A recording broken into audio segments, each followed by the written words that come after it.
Hey, good morning, everyone. Happy Tuesday morning to you, and welcome back to Morning Musings. My name is Don K. Preston. I'm the president of Preterist Research Institute of Ardmore, Oklahoma. We are continuing our study of the Olivet Discourse.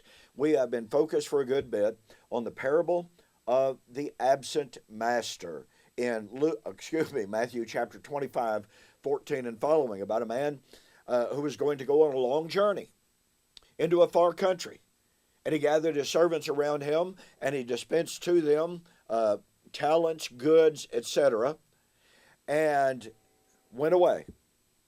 After a long time, he returned, and he gathered the servants around him, and he rendered judgment on them for how they had dispensed with, how they had used the goods that had been entrusted to them. As I've shared with you, this parable is integral to those who say, well, you see, this has got to be talking about the return of Christ at the so-called end of time, the end of the current age. And the reason that is because, after all, it says he would return after a long time. So as I pointed out yesterday, they demand that after a long time must mean an objectively long period of time, so far 2,000 years. But they will not allow the terminology of a little while. For instance, Revelation chapter 6, verse 9, Revelation chapter 12, 10 and following. They won't allow that little while to refer to a period of less than 2,000 years. I mean, that's just utterly inconsistent. Well, I've been focusing on the issue, the motif of the absent master. As I have suggested to you, every single New Testament passage that deals with the absent master, or that deals with the coming of the Lord, the return of the Lord, that second appearing of Hebrews chapter 9, that coming of the Lord in flaming fire, taking vengeance on those that do not know God, that coming of the Lord with a shout, with a trumpet, 1 Thessalonians chapter 4. Every single one of these coming of the Lord passages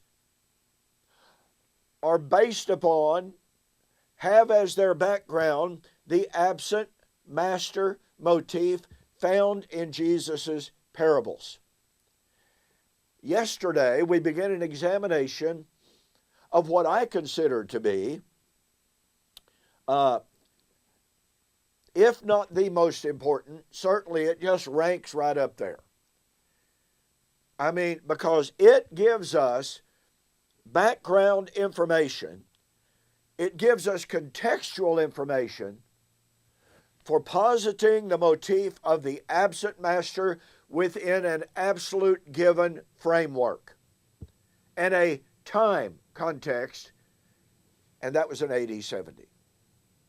Now, I spent some time laying the foundation, setting the context of how Jesus was passing through Jericho. Zacchaeus, the tax collector, yelled out to him. Jesus said, I'm coming to your house today because today salvation has come to your house. The Jews, based upon that promise, and you see, we have to understand their mindset. To the Jew, the coming of salvation was the coming of the kingdom. And so Jesus, number one, because he was near to Jerusalem, number one, and number two, because they thought the kingdom of heaven was coming immediately. Greek word parakrima. Right then. Immediately. Jesus told a parable. I'll begin reading with verse 11 again. As they heard these things, he spoke another parable because he was near Jerusalem and because they thought the kingdom of God would appear immediately. Therefore, because they thought the kingdom was going to appear immediately, therefore he said, a certain nobleman went into a far country to receive for himself a kingdom and to return. Now let me ask you, is this the same parable Slightly different terminology, but the same parable, the same motif, the same concepts, and the same promise as Matthew 25:14 and following. Of course it is, and you know it is. So he called, that's the nobleman who was going to go into a far country. So he called 10 of his servants, delivered to them 10 minas, or talents if you please, and said to them, do business until I come. But his citizens hated him and sent a delegation after him, saying, we will not have this man to rule over us. And so it was, when he returned, after having received the kingdom, he then commanded these servants to whom he had given the money to be called to him, that he might know how much every man had gained by trading. Then came the first, saying, Master, your mina has earned 10 mina. And he said to him, well done, good servant, because you were faithful in very little, have authority over 10 cities. And the second came, saying, Master, your mina has earned 5 minas. Likewise he said to him, you also shall rule over 5 cities. Then another came, saying, Master, here is mine, which I have kept put away in a handkerchief. I feared you because you are an austere man. You collect what you did not deposit, and you reap what you did not sow. And he said to him, out of your own mouth I will judge you, you wicked servant. You knew that I was an austere man, collecting what I did not deposit, reaping what I did not sow. Why then did you not put my money in the bank, that at my coming I might have collected it with interest? And he said to those who stood by, take the mina from him, give it to him who has 10. But they said to him, Master, he has 10 minas. For I say to you, the master did, that to everyone who has will be given, from him who does not have, even what he has will be taken away from him. But bring here those enemies of mine who did not want me to reign over them, and slay them before me.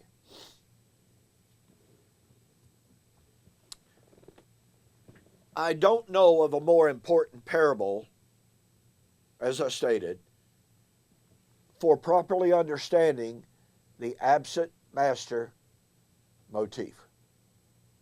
Now then, first of all, what we have to understand, I believe, is that Jesus was drawing directly on a well-known historical situation. When Herod the Great was ruling over Judea, he had been given that authority by the emperor of Rome. And you see, when you have to understand something here, when Rome ruled a country, they appointed rulers over that country. They appointed kings over that country to rule in their stead, to serve as their surrogates and representatives, their advocates, their ambassadors, if you please. So with that background, Herod the Great died. His son, Archelaus, traveled to Rome, far country from Judea, there to be appointed the king over Judea. Now, when he did so, Archelaus was, well, let's just say he was not a nice person. Okay? Cruel, despotic, unjust. So the Jews from Judea literally sent an embassage to Rome, begging Caesar, do not let this man be our king. We do not want this man to rule over us. So Caesar, instead of giving the full kingship, appointed Archelaus. He appointed Archelaus king nonetheless. Well, guess what happened when Archelaus went back home? He gathered up all of the ambassage, all of the known, quote, rebels, unquote. He gathered up all those who refused his rule and his reign, and he killed them. Josephus says he killed, if memory serves me correctly, he killed over 3,000 people. Now, folks, this is the historical background. You know, people say, oh, well, parables are not based on real life. They're mythological or what. No. Here's a parable based upon real life. Now, in the parable, here's a nobleman. He goes away to a far country, there to receive the kingdom and to return. But there's rebellion. And in anticipation of tomorrow's video, I want you to ask yourself the question. When Jesus went into a far country, Acts chapter 1, there to receive a kingdom, which he did, Acts chapter 2, 29 and following. Was there a rebellion of the citizens of his kingdom? Well, all you have to do is read Acts. Consider it like this, and I got to hurry here. On the day of Pentecost, when it was pronounced and announced, God has made this same Jesus, whom you have crucified, both Lord and Christ. He is Messiah. Oh, he's the King who went into a far country. Oh, and by the way, he is seated at the right hand of the Majesty on high, quoting Psalms 110. Now, here's what that means. To go back to the historical situation very quickly. When a man went to a foreign country to be anointed a king, on the day of the announcement, so to speak, when he was announced to be king, where did he sit? Oh, at the right hand of the emperor. So once again, you see, we have the world of the Jews, the world of the Romans, serving as the direct background and source of everything that Jesus said here.